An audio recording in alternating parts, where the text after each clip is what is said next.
Keep your orbit. Command their interest. Let's delve into the paradox of desire.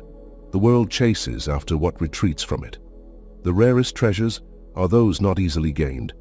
In your relationships, if you make someone your sun, your entire world revolving around them, you risk becoming just another satellite, predictable, constant, taken for granted. Consider the opposite, a life where you are the sun and others are drawn into your gravity. It's about cultivating a life so rich, so interesting, that you don't need to orbit anyone else and they feel the pull of your passions, your projects, your growth. This isn't about playing hard to get, it's about being hard to forget. You know that old saying, grass is always greener on the other side? There's truth to it. People are naturally intrigued by the unattainable, the unoccupied, the sovereign.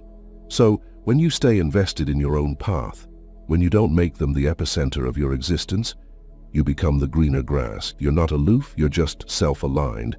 And in that self-alignment, you become a mystery, a challenge, a goal. Your presence becomes a reward, not a given right. And suddenly you'll find they're seeking your attention, not the other way around.